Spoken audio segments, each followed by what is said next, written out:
ہمارے قائد امیر جماعت اسلامی ہند انجینئر سید سعادت اللہ حسینی صاحب، محترم 19 کتابوں کے مصنف ہیں اور محترم نے 400 سے زائد آرٹیکلز اردو اور انگلش میں لکھے ہیں۔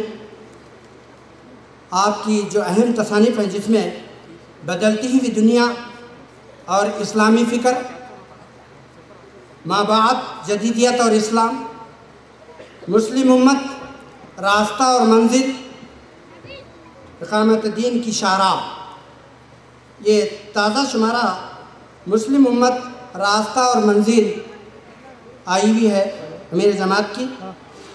تو میں محترم امیر جماعت سے ادباً ملتمس ہوں کہ آج کے ہمارے عنوان موجودہ حالات میں ہماری ذمہ داریاں خطاب فرمائیں۔ انجینئر سید سعادت اللہ حسینی صاحب، امیر جماعت اسلامی ہند۔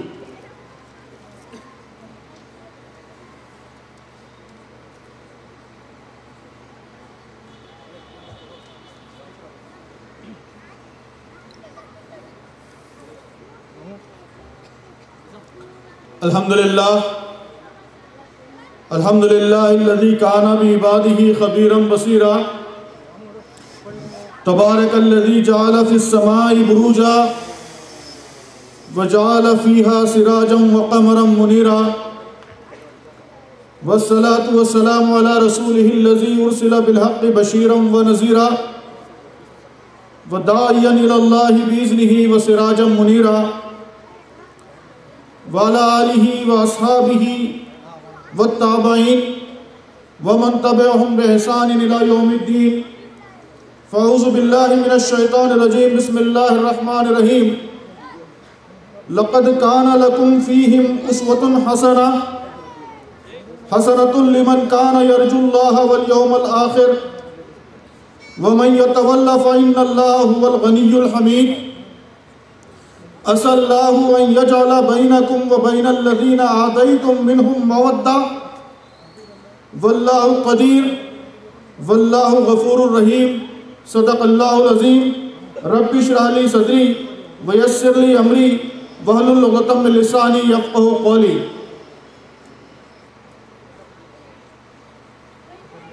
آج کے اس انتہائی اہم پروگرام کے مہمانان خصوصی امیر حلقہ جناب حامد محمد خان صاحب، صدر حلقہ سیو ڈاکٹر طلحہ فیاض الدین صاحب، جناب امجد حسین پٹیل صاحب، امیر مقامی ناظم الدین غوری صاحب، ایس آئی او کے اور آئیٹا کے اور ایم پی جے کے اور یوتھ ونگ کے ذمہ داران اور ظہیر آباد شہر کے مختلف علاقوں سے تشریف لائے باحوصلہ اولوالعزم بزرگوں، نوجوانوں، بچوں، ماؤں، بہنوں اور بیٹیوں، میں بھی سب سے پہلے دل کی گہرائیوں سے اس عظیم الشان اسلامک سینٹر کے افتتاح پر آپ سب کو، ظہیر آباد کے شہریوں کو مبارکباد پیش کرتا ہوں۔ اللہ تعالیٰ اس سینٹر کو اقامت دین کی عظیم جدوجہد کا مرکز بنائیں، اس جدوجہد کو تیز کرنے کا ذریعہ بنائیں، اس کے ذریعے پورے شہر میں ایک بڑی مثبت تبدیلی اللہ تبارک و تعالیٰ پیدا فرمائے۔ ابھی اس جلسے سے پہلے اس سینٹر کی تعمیر اور اس میں ہمارے بزرگوں کی جانفشانی، ظہیر آباد کے عوام کا تعاون، ان کا سپورٹ، یہ سب تفصیلات میرے سامنے آئیں۔ ان سب تفصیلات کو سن کر علامہ اقبال کی ایک بڑی ولولہ انگیز نظم یاد آ گئی۔ علامہ نے یہ نظم مسجد قرطبہ کے دورے کے موقع پر لکھی تھی، اول و آخر فنا، باطن و ظاہر فنا، نقش کہن ہو کہ نو منزل آخر فنا ہے، مگر اس نقش میں رنگ ثبات دوام، جس کو کیا ہو کسی مرد خدا نے تمام، عشق ہے اصل حیات، موت ہے اس پہ حرام، تند و سبک سیر ہے گرچہ زمانے کی رو، تیرا جلال و جمال مرد خدا کی دلیل، وہ بھی جلیل و جمیل تو بھی جلیل و جمیل، نقش ہیں سب ناتمام خون جگر کے بغیر، نغمہ ہے سودائے قام خون جگر کے بغیر۔ تو محترم دوستو، یہ بلڈنگ، اس سے اچھی بلڈنگیں ظہیر آباد میں اور بہت سی ہوں گی، اس سے بڑی اونچی بھی ہوں گی، خوبصورت بھی ہوں گی، مہنگی بھی ہوں گی، لیکن اس بلڈنگ کا امتیاز یہ ہے کہ اسے مردان خدا نے تمام کیا ہے، اس میں ان کا خون جگر شامل ہے، یہ ان کے خواب اور ان کے ویژن کو ریپرزنٹ کرتا ہے۔ مردان خدا کا خواب کیا ہے؟ وہی خواب جو اللہ تبارک و تعالیٰ ایک مومن کا، ایک مسلمان کا، امت مسلمہ کا نصب العین قرار دیتا ہے کہ اس زمین پر اللہ کے احکام جاری و ساری ہو جائیں، اللہ کا دین قائم ہو جائے، یہاں تبدیلی آئے، یہاں ہر پریشان حال کو سکون میسر ہو، ہر انسان کی دنیا بھی سدھرے، آخرت بھی سدھرے۔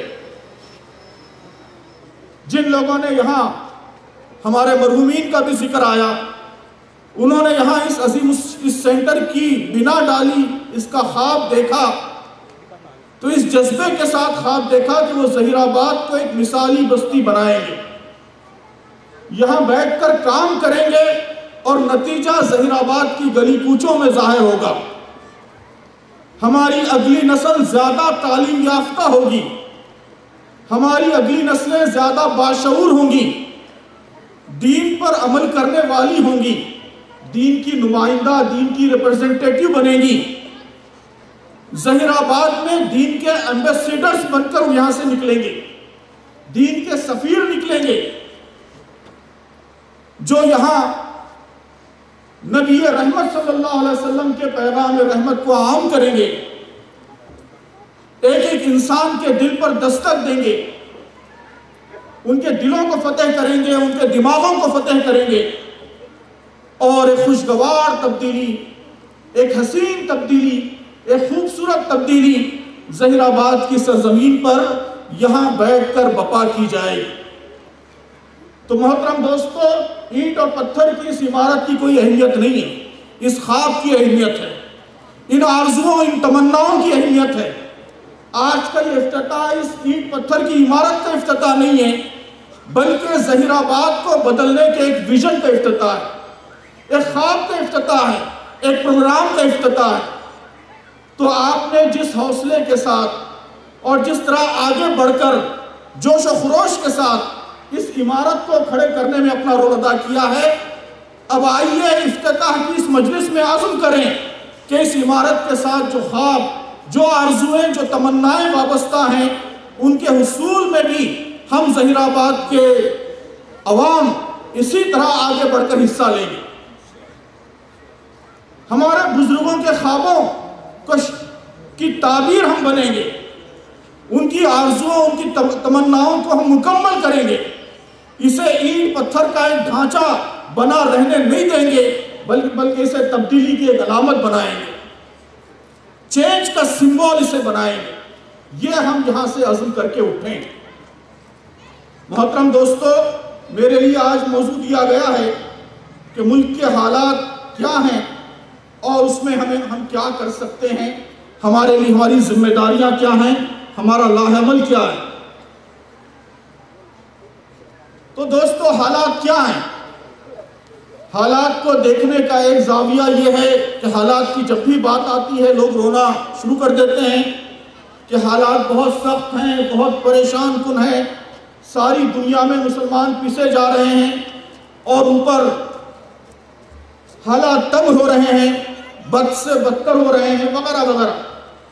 محترم دوستو، اہل اسلام، اللہ کے بندے، نبی کریم صلی اللہ علیہ وسلم کے نام لیوا، رحمت للعالمین صلی اللہ علیہ وسلم کے امتی، وہ حالات کو جب بھی دیکھتے ہیں امید کی نگاہ سے دیکھتے ہیں، حوصلے کی نگاہ سے دیکھتے ہیں۔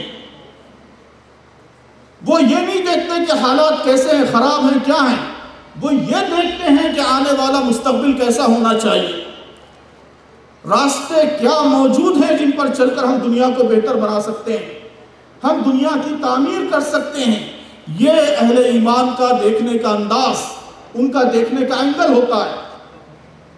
آپ ذرا غور کیجئے کہ جن حالات کو آپ خراب حالات کہتے ہیں وہ کیا ہیں۔ یہ جو اسلامی بیداری نظر آ رہی ہے آپ کو، آج ظہیر آباد جیسے ٹاؤن میں اتنی بڑی تعداد میں ہمارے نوجوان، ہمارے بزرگ، ہماری مائیں، ہماری بہنیں، وہ اسلام کی آواز کو سننے کے لیے اس عظیم الشان سینٹر کے افتتاح کے لیے جمع ہوئے ہیں۔ یہ کس بات کی علامت ہے؟ یہ خوبصورت منظر، یہ حسین و جمیل محفل جو آج ظہیر آباد کے اس چوک میں بپا ہے، محترم دوستو، دنیا کے گوشے گوشے میں یہ مناظر آج آپ کو دیکھنے کو ملتے ہیں۔ ہر جگہ اسلامی تحریکیں کام کر رہی ہیں، ہر جگہ آج دوپہر میں جو مظاہرہ نوجوانوں کا ہوا، جس جوش و خروش کا، جن جذبات کا، پاکیزہ جذبات کا، عزیز دوستو، دنیا کے گوشے گوشے میں، کیوبا سے کیلیفورنیا تک، آئس لینڈ سے نیوزی لینڈ تک، دنیا کے ہر علاقے میں نوجوانوں کے، اسلام پسند نوجوانوں کے یہی جذبات ہیں۔ وہ اسلام کو عام کرنا چاہتے ہیں، وہ دنیا میں امن لانا چاہتے ہیں، انصاف لانا چاہتے ہیں، دنیا کو منور کرنا چاہتے ہیں۔ تو دوستو، یہ زبردست تبدیلی، یہ زبردست چینج، نوجوانوں کے اندر بیداری، کچھ کرنے کا عزم، ہماری ماؤں، بہنوں اور بیٹیوں کے اندر بیداری، اللہ کے دین کے لیے جدوجہد کرنے کی آرزو، تمنا، محترم دوستو، یہ ہمارے دور کا ڈیفائننگ فیچر ہے، یہ ہمارے دور کی سب سے بڑی خصوصیت ہے۔ ہمارے دور کی سب سے بڑی خصوصیت وہ فتنہ و فساد نہیں ہے جو دنیا میں بپا ہے، وہ پروپیگنڈا نہیں ہے جو اسلام کے خلاف جاری ہے، وہ بہت چھوٹی بات ہے، میں آگے عرض کروں گا۔ ڈیفائننگ فیچر، اہم ترین خصوصیت، ہمارے دور کا عنوان، ہمارے دور کا ٹائٹل، وہ یہ بیداری، یہ عزم ہے، یہ حوصلہ ہے۔ دوستو، جن حالات کو آپ خراب حالات کہتے ہیں، وہ دراصل اسی بیداری کا نتیجہ ہے کہ ہمارے دور میں اسلام ایک نظریاتی طاقت کے طور پر ابھرا، دنیا کو متوجہ کر رہا ہے، اس کے اندر غیر معمولی کشش پائی جاتی ہے۔ ٹھیک ہے، دنیا میں مسلمان طرح طرح کے مسائل کا شکار ہیں، لیکن جہاں تک قرآن کی بات ہے، حدیث کی بات ہے، نبی کریم صلی اللہ علیہ وسلم کی تعلیمات ہیں، اسلام کا پیغام ہے، یہ اب ایک ایسا پاورفل میگنیٹ بن چکا ہے جو ساری دنیا کو اپنی طرف کھینچ رہا ہے، اپنی طرف اٹریکٹ کر رہا ہے۔ اسلام کی خاندانی تعلیمات، ابھی ہماری بہنیں، خواتین خاندان کی مہم چلا رہی ہیں۔ اسلام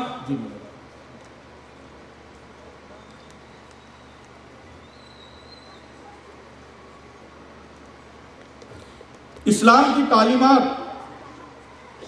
خاندانی تعلیمات، یہ ساری دنیا میں کشش کا سورس بن چکی ہیں۔ اسلام خاندان کا آخری قلعہ باقی رہ گیا ہے۔ اسلام کی مالیاتی تعلیمات، معاشی مسائل اور مالیاتی بحرانوں سے دوچار اس دنیا کو اسلام کی مالیاتی تعلیمات میں امید کی کرن نظر آ رہی ہے۔ سود سے پاک، قمار سے پاک، اسلام کا پاک و صاف فائنینشل سسٹم، لوگ کہہ رہے ہیں کہ یہ دنیا کے مالیاتی مسائل حل کر سکتا ہے۔ تو اسلام کی طرف دنیا تیزی سے لپک رہی ہے، متوجہ ہو رہی ہے۔ تو دوستو، جسے آپ سخت حالات کہتے ہیں، مشکل حالات کہتے ہیں، وہ دراصل اسلام کی اس نظریاتی طاقت کے جواب میں باطل کی بوکھلاہٹ ہے۔ آپ جب دیکھو کہ کسی سے بحث ہو رہی ہے اور بحث کے دوران سنجیدہ گفتگو کرنے کے بجائے، دلائل کا تبادلہ کرنے کے بجائے وہ غصے میں آپے سے باہر ہو جائے اور منہ سے کف نکال کر ٹیبل پر مکے مارنے لگے، تو یہ اس بات کی علامت ہوتی ہے کہ وہ دلیل کا میدان ہار گیا۔ اب اس کے پاس کوئی جواب باقی نہیں رہا، اس کی عقل آپ کے سامنے سرنگوں ہو گئی ہے۔ تو دوستو، جنہیں آپ سخت حالات کہتے ہیں، وہ دراصل باطل کا اجتماعی طور پر میز پر مکہ مارنے کا کھیل ہے۔ اس سے گھبرانے کی ضرورت نہیں ہے، یہ ہمارے لیے پریشان کرنے والی چیز نہیں ہے، یہ ہمارے لیے اطمینان کی چیز ہے۔ اس چیز کے نتیجے میں ہمارا اسلام پر یقین بڑھنا چاہیے، اسلامی جدوجہد پر ہمارا یقین بڑھنا چاہیے، اسلامی جدوجہد سے ہماری وابستگی، ہمارا اٹیچمنٹ محترم دوستو یہ بڑھنا چاہیے۔ اللہ تبارک و تعالیٰ کی یہ سنت رہی ہے کہ وہ سخت حالات سے ہی آسانیاں پیدا کرتا ہے۔ وَعَسَىٰ أَن تَكْرَهُوا شَيْئًا وَهُوَ خَيْرٌ لَكُمْ وَعَسَىٰ أَن تُحِبُّوا شَيْئًا وَهُوَ شَرٌّ لَكُمْ، کہ ہو سکتا ہے کہ ایک چیز تمہیں ناگوار ہو وہی تمہارے لیے بہتر ہو، اور ہو سکتا ہے کہ ایک چیز تمہیں پسند ہو اور وہ تمہارے لیے بری ہو۔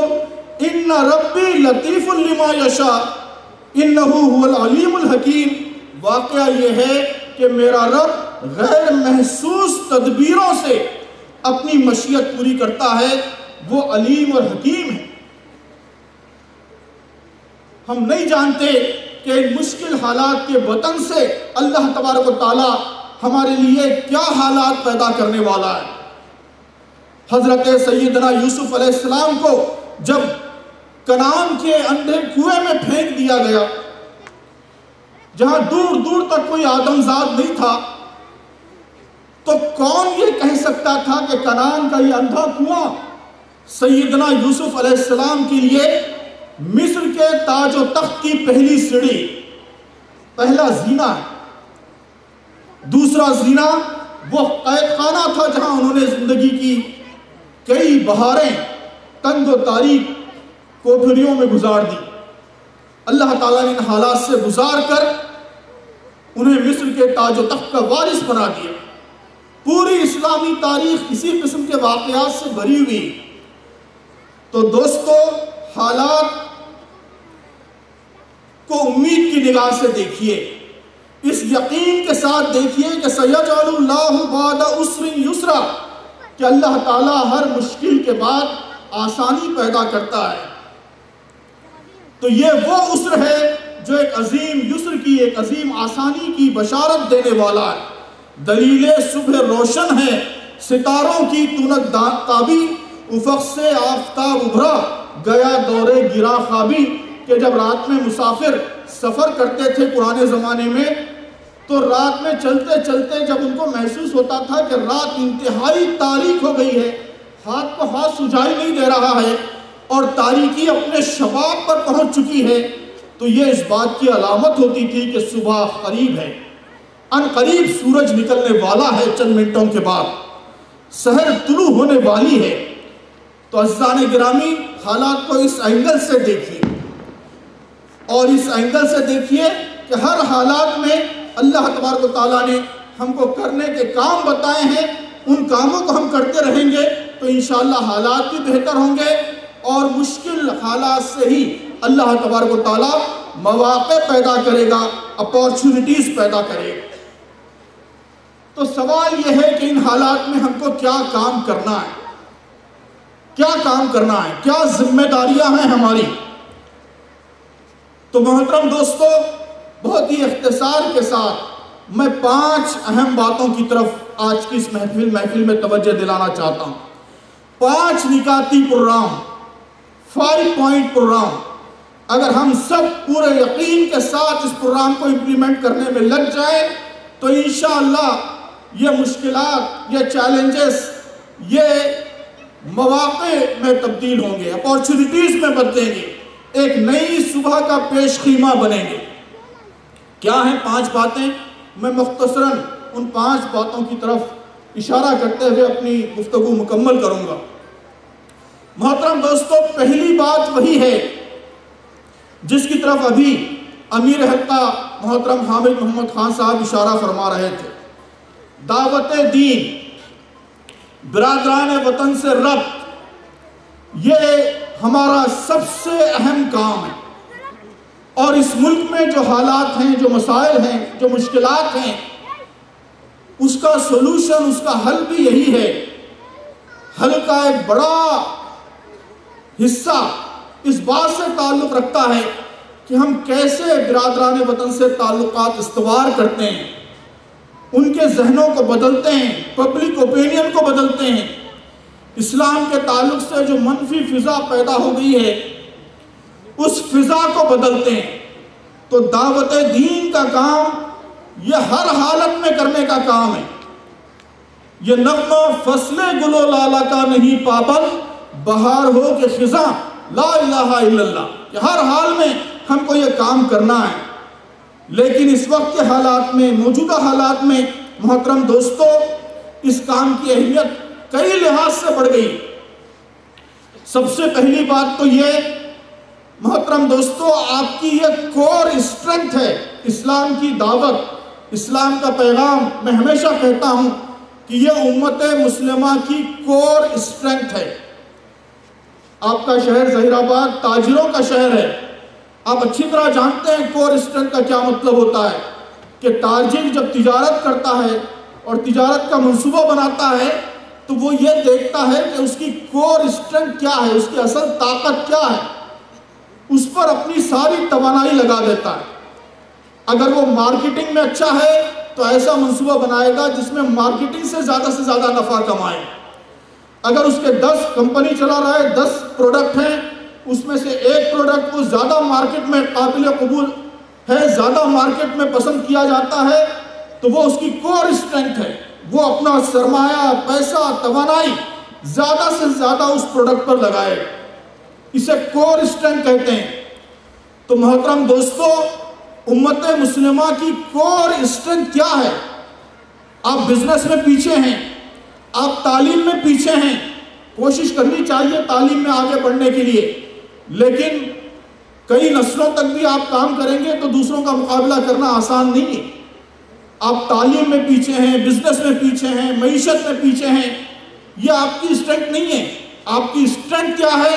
آپ کی اسٹرینتھ اسلام کا پیغام ہے، اس میں کشش ہے، اس میں اٹریکشن ہے، اس میں دلیل کی طاقت ہے، وہ انسانوں کے مسائل کو حل کرنے کی صلاحیت رکھتا ہے، اس میں لوگوں کے سوالوں کے جواب ہیں، اس میں پریشان حال انسانوں کے لیے سکون ہے، چین ہے، آرام ہے۔ تو اس پیغام کو لے کر آپ اٹھیں گے تو لوگ آپ کی طرف لپکیں گے، آپ لوگوں کے لیے میگنیٹ بنیں گے۔ کوئی اور پروگرام آپ کو طاقت نہیں دے گا، کوئی اور پروگرام آپ کو قوت نہیں دے گا، اس لیے کہ آپ کی کور اسٹرینتھ اسلام ہے۔ صحابہ اکرام رضوان اللہ تعالیٰ علیہم اجمعین، وہ بھی آپ دیکھیے کہ ہر لحاظ سے کمزور تھے۔ اس وقت کی بڑی بڑی طاقتوں کے مقابلے میں ان کی فوجی حیثیت کمزور تھی، تعلیم یافتہ نہیں تھے، بڑے بڑے موجدین اس وقت صحابہ اکرام کے درمیان نہیں تھے، فلاسفرز نہیں تھے۔ کیا تھا؟ اسلام تھا، اسلام کی دعوت تھی، یہ ان کی کور اسٹرینتھ تھی۔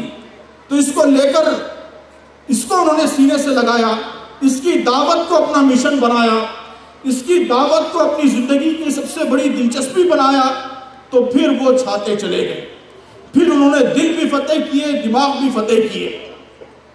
تو محترم دوستو، آج بھی ہماری کور اسٹرینتھ اسلام ہے، اسلام کے اصول ہیں، اسلام کے عقائد ہیں، اسلام کی تعلیمات ہیں، اس کی ویلیوز ہیں۔ اس کو ہمیں لے کر کھڑے ہونا ہے، اس کے علمبردار ہم کو بننا ہے، اس کی دعوت کا کام ہم کو کرنا ہے۔ پھر ہندوستان کے موجودہ حالات میں آپ دیکھیے کہ یہاں اسلام مخالف طاقتوں کی کوشش یہی ہے، 2 کوششیں ہیں ان کی۔ ایک کوشش یہ ہے کہ مسلمانوں میں اور دیگر طبقات کے اندر دوری پیدا کر دی جائے، ان کو ایک دوسرے سے ملنے نہ دیا جائے، ان کی آبادیاں الگ ہو جائیں، ان کے اسکولز الگ ہو جائیں، بزنس الگ ہو جائیں، سب کچھ الگ ہو جائیں، تاکہ آپس کا انٹریکشن کم سے کم ہو۔ اور دوسری کوشش یہ ہے کہ اسلام کو بدنام کیا جائے، پروپیگنڈا کیا جائے، اس کے خلاف فضا بنائی جائے، ٹی وی چینلز کا استعمال کر کے، سوشل میڈیا کا استعمال کر کے، پولیٹیکل اسپیچز کا استعمال کر کے اسلام اور اسلام کی تعلیمات کے خلاف فضا بنائی جائے۔ آپ دیکھیے کہ یہی دو بڑی کوششیں ہیں جن پر اس وقت جن کو آپ خراب حالات کہتے ہیں، خراب حالات کی پوری عمارت انہی دو پلرز پر کھڑی ہوئی، انہی دو پلرز پر خراب حالات کی پوری عمارت کھڑی ہوئی۔ آپ بتائیے اس کا حل کیا ہو سکتا ہے؟ لوگ سمجھتے ہیں کہ اس کے حل کے لیے ہم کو احتجاج کرنا ہے، دھرنا دینا ہے، سیاسی طاقت حاصل کرنا ہے، فلاں ہے۔ ان سب کی بھی اہمیت ہے اپنی اپنی جگہ، لیکن اصل کام، بنیادی کام، فنڈامنٹل کام جو کرنے کا ہے وہ یہ ہے کہ جو غلط بات پھیلائی جا رہی ہے تو آپ اس کے مقابلے میں صحیح بات پھیلائیں، سچ کو پھیلائیں۔ جھوٹ ہمیشہ کمزور ہوتا ہے اور اسی وقت وہ پھیلتا ہے جب سچ چھپایا جاتا ہے، جب سچ پر پردے پڑتے ہیں تب جھوٹ پھیلتا ہے۔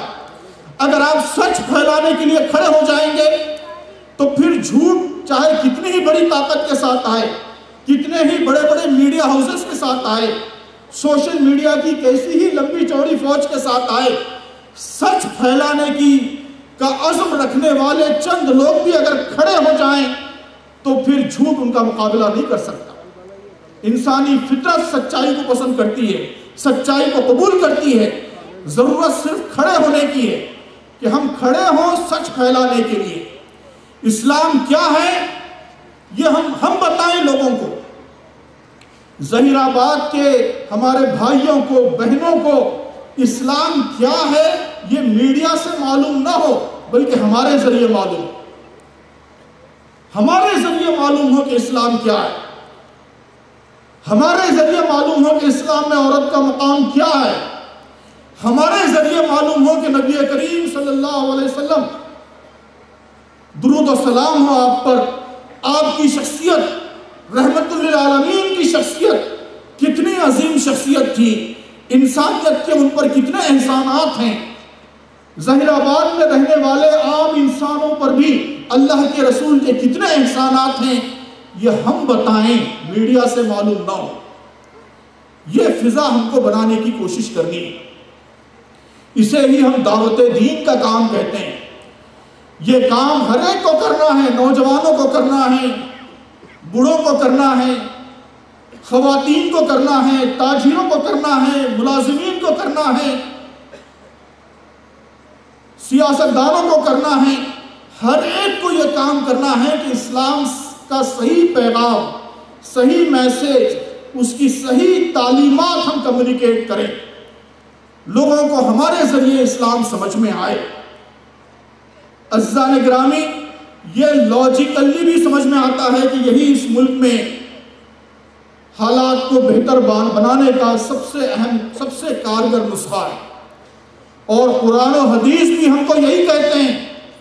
اللہ تعالیٰ نے قرآن میں فرمایا نبی کریم صلی اللہ علیہ وسلم کو مخاطب کر کے کہ یا ایھا الرسول بلغ ما انزل الیک من ربک، اے رسول جو کچھ تم پر اللہ کی طرف سے نازل کیا جا رہا ہے اسے پہنچاؤ، کمیونیکیٹ کرو، اسے لے کر بیٹھ مت جاؤ، بلکہ انسانوں میں اس کے ابلاغ کا، اس کے کمیونیکیشن کا، اس کو عام کرنے کا کام کرو۔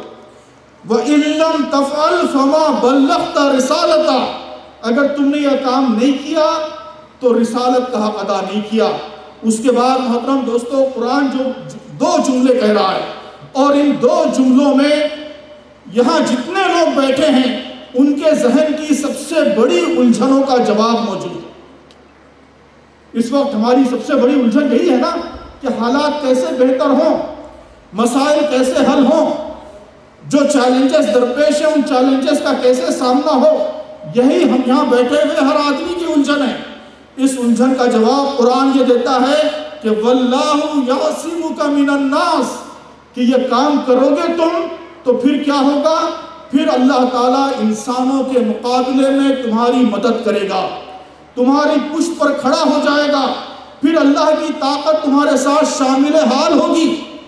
یہ ویسے ہی نہیں ہوگی، یہ ہم کام کیے بغیر صرف دعائیں کرتے رہیں، قنوت نازلہ پڑھتے رہیں اور گریہ وزاری کرتے رہیں، تو اللہ کی سنت یہ نہیں ہے کہ بغیر جد و جہد کے وہ لوگوں کے مسائل حل کرے۔ قرآن میں اللہ تعالیٰ کہتا ہے کہ یہ کام کرو، پھر اللہ تعالیٰ کی مدد نصرت تمہارے ساتھ شامل حال ہو۔ اور قرآن یہ بھی کہتا ہے کہ ان اللہ لا یہدی القوم الکافرین۔ یہ بھی بڑا اہم اعلان ہے جو قرآن کہتا ہے کہ یہ کام اگر تم کرو گے تو پھر جو اللہ کے نافرمان ہیں، اللہ کے باغی ہیں، اللہ تعالیٰ کبھی ان کو کامیابی کے راستے کی ہدایت نہیں دے گا، کامیابی کا راستہ نہیں دکھائے گا۔ آج اگر اللہ کے باغی نافرمان کامیاب ہوتے ہوئے نظر آ رہے ہیں تو قرآن کے اس آیت سے معلوم ہو جاتا ہے کہ مسئلہ کیا ہے۔ مسئلہ یہ ہے کہ سب سے پہلی بات، بلغ ما انزل الیک من ربک، یہ کام ہم نہیں کر رہے۔ تو محترم دوستو، اس وقت تفصیلات کا موقع نہیں ہے، چاہے لاجیکلی آپ سوچیں، سوشل سائنس اور سوشل سائیکالوجی کے اصولوں کو سامنے رکھ کر آپ سوچیں، یا قرآن و حدیث کی تعلیمات کو بنیاد بنا کر سوچیں، ہر صورت میں جواب یہی ہے کہ موجودہ حالات میں آپ کی سب سے بڑی ذمہ داری اور ان حالات سے نکلنے کی مین ہائی وے، شاہراہ، وہ دعوت دین کا کام ہے، پبلک اوپینین کو بدلنے کا کام ہے۔ تو یہ میرا پہلی بات ہے، پہلا نسخہ ہے۔ دوسری بات محترم دوستو، وہ یہ ہے کہ اسلام کی دعوت اسی وقت کامیاب ہوتی ہے، اسی وقت اس میں کشش پیدا ہوتی ہے جب ہم اسلام کا عملی نمونہ بنے، ہماری سوسائٹی اسلام کی ماڈل بنے۔ تو دوسرا اہم ترین کام یہ ہے کہ ہم کو اسلام کا نمونہ بننا ہے، اسلام کا ماڈل بننا ہے، اسلام کی تعلیمات ہماری زندگیوں میں جاری ساری ہو جائیں، اس کی کوشش کرنی ہے۔ ہمارے خاندان، سب سے بیسک یونٹ خاندان کا یونٹ ہوتا ہے، خاندان پر ہمارے پورے اختیارات حاصل ہیں۔ ہم واویلا کرتے ہیں کہ پارلیمنٹ غلط قوانین بنا رہی ہے، شریعت میں مداخلت کر رہی ہے، فلاں۔ خاندان کی حد تک خاندان کے معاملے میں کوئی مداخلت نہیں کر سکتا۔ آپ چاہیں تو اپنے خاندان پر اسلام کی مکمل تعلیمات نافذ کر سکتے ہیں۔ آپ طے کیجئے، اس محفل میں یہ طے کر کے اٹھئے کہ ظہیر آباد میں ہم ایک مثالی اسلامی سوسائٹی بنائیں گے، یہاں ہم اسلام کے قوانین وراثت کو نافذ کریں گے۔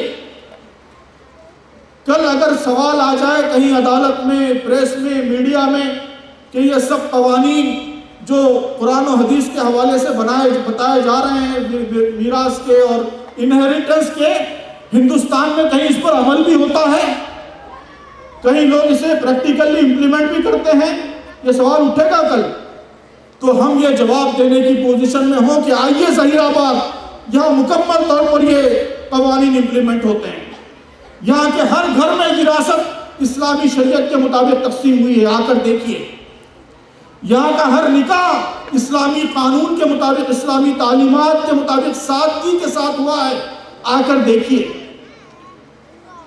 تو ہم اپنی بستی کو، اپنے شہر کو نمونہ بنائیں، ماڈل بنائیں، اسلام کیا ہے، اسلام کی تعلیمات کیا ہے، یہ لوگوں کو نظر آنے لگے، نظر آئے۔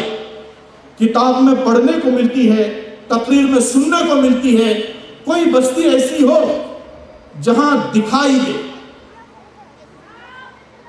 تو آپ فیصلہ کیجئے آج اس سینٹر کے افتتاح کے موقع پہ کہ ہم ظہیر آباد کو ایسی بستی بنائیں گے، چلتا پھرتا اسلام یہاں لوگوں کو نظر آئے، اس کی ہم کوشش کریں گے۔ یہ گویا دوسری اہم ترین بات ہے۔ تیسری بات جس کا تعلق خاص طور پر نوجوانوں سے ہے، میں تھوڑا تیزی سے گزرتا ہوں اب، کہ اعتدال کی روش پر قائم رہیں۔ اعتدال، کہ ہم کو نہ انتہا پسندی کا شکار ہونا ہے، جذباتیت کا شکار ہونا ہے، نہ مایوسی کا شکار ہونا ہے، پست ہمتی کا شکار ہونا ہے، ڈر اور خوف کا شکار ہونا ہے۔ اللہ تعالیٰ نے ہم کو ایک راستہ بتایا ہے، دین پر عمل کرنے کا راستہ، دین کے قیام کی جدوجہد کا راستہ۔ اس راستے پر ہم کو استقامت کے ساتھ چلتے رہنا ہے۔ آپ ظہیر آباد سے حیدرآباد جانے کے لیے نکلتے ہیں تو کیا ہوتا ہے؟ راستے میں گڑھا آتا ہے، کبھی بارش ہو گئی تو روڈ ٹوٹ گئی ہے اور گڑھے پڑ گئے ہیں، پتھر آ گئے ہیں، کوئی بڑی رکاوٹ کھڑی ہو گئی ہے، تو وہ مسافر دنیا کا احمق ترین مسافر ہوگا جو راستے کی ان رکاوٹوں میں الجھ کر رہ جائے۔ گڑھا آ گیا، وہ گڑھے پہ روتا بیٹھے وہاں کہ کیسے گڑھا ہو گیا، ماتم کرتا بیٹھے، وہ دنیا کا احمق ترین مسافر ہو۔ ہم کیا کرتے ہیں کہ راستہ آگے بڑھانے کے لیے جتنا گڑھوں سے تعارض ضروری ہے اتنا تعارض کرتے ہیں۔ گاڑی آگے نہیں بڑھ رہی ہے آپ کی تو تھوڑا مٹی ڈال دیں گے، کچھ کریں گے، گاڑی آگے نکال لیں گے۔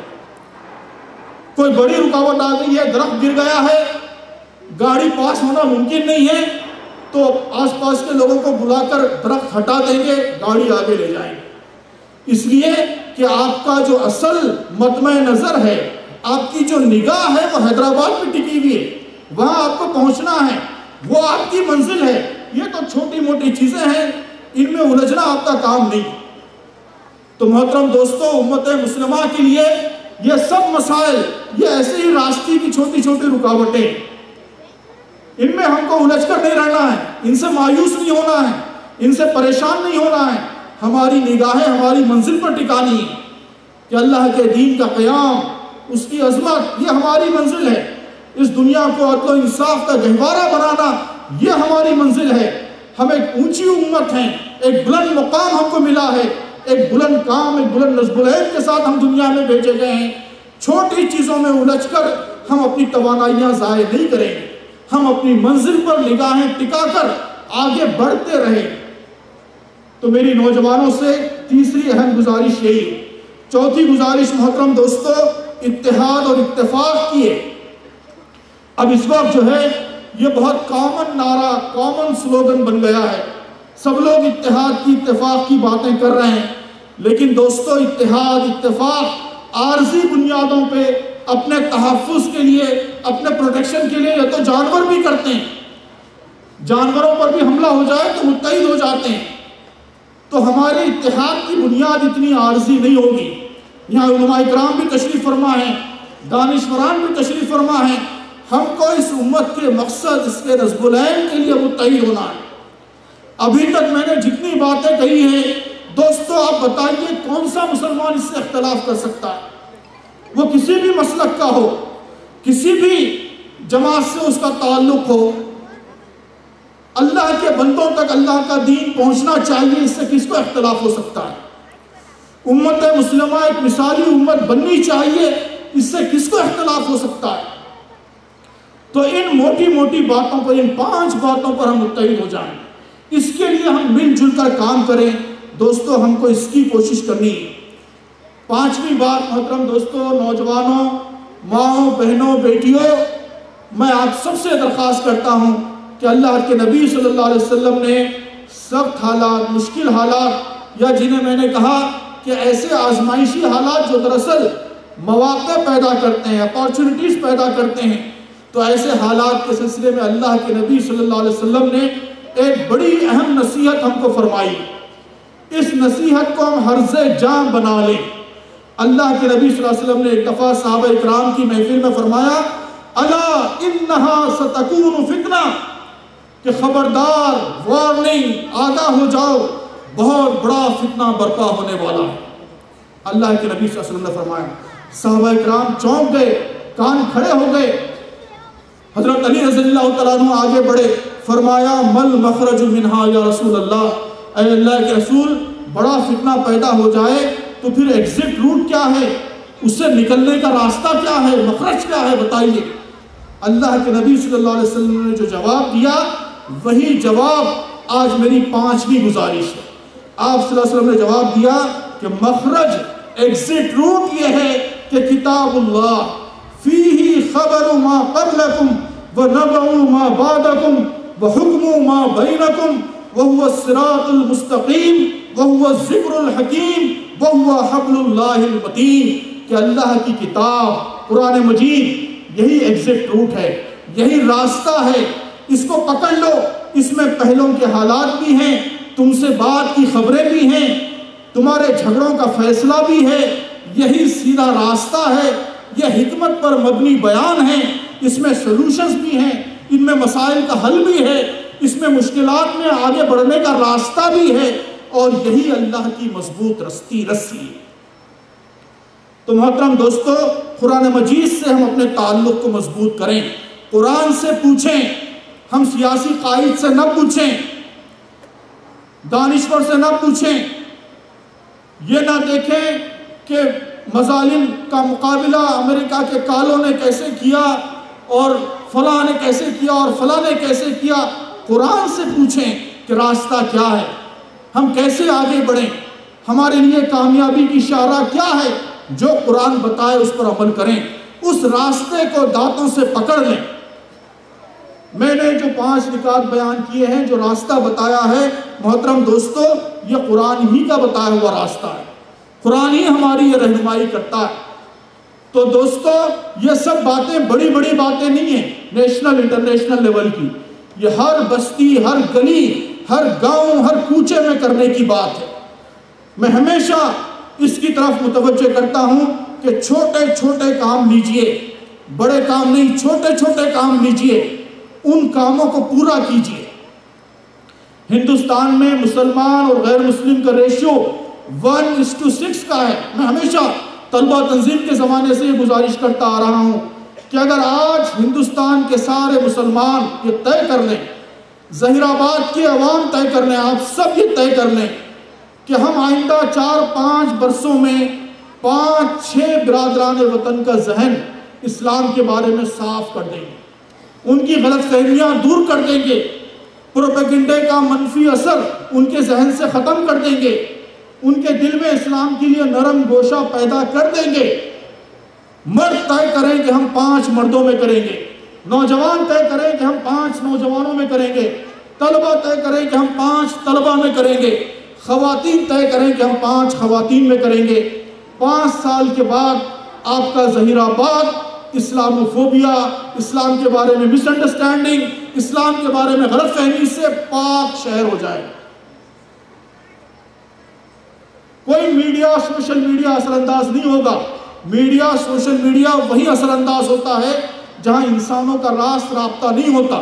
آپ راست رابطہ رکھ کے سچ بات پہنچائیں گے، سچائی کی گواہی دیں گے، اپنے عمل سے، قول سے ان کے دلوں میں نرم گوشہ پیدا کریں گے، تو کوئی میڈیا، سوشل میڈیا کارگر نہیں ہوگا، فضا بدلے۔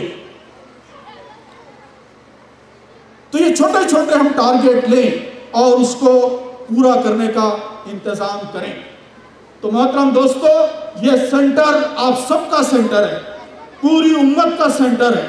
امت کا ہر وہ شخص جو اس پروگرام کے مطابق اللہ کے دین کے قیام کے لیے جدوجہد کرنا چاہتا ہے، کام کرنا چاہتا ہے، محنت کرنا چاہتا ہے، تبدیلی لانا چاہتا ہے، چینج لانا چاہتا ہے، تبدیلی کا خواب دیکھتا ہے، یہ اس کا مرکز ہے، یہ اس کا سینٹر ہے۔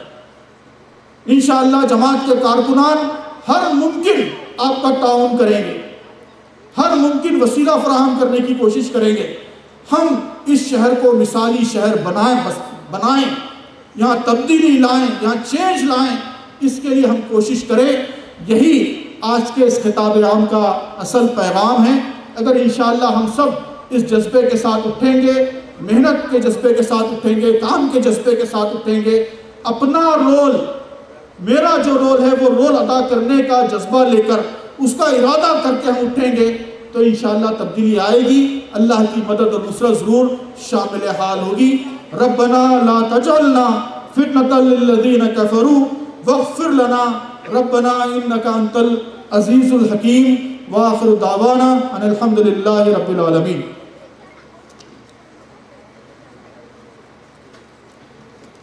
جزاک اللہ۔ محترم حضرات، ہم آج امیر جماعت اسلامی ہند کے قیمتی باتوں کو سماعت فرمایا۔ انشاءاللہ زہر آباد کے اسلامک سینٹر سے جو باتیں کرنے کے لیے مولانا نے ہمیں ہدایت دی ہے، میں خواہش کرتا ہوں کہ آپ حضرات اس پر عمل پر ہوں۔ محترم حضرات، میں اظہار تشکر سے پہلے ایک 4 اعلان کرنا چاہتا ہوں، جس میں پہلا اعلان یہ ہے کہ GIO زہر آباد کی جانب سے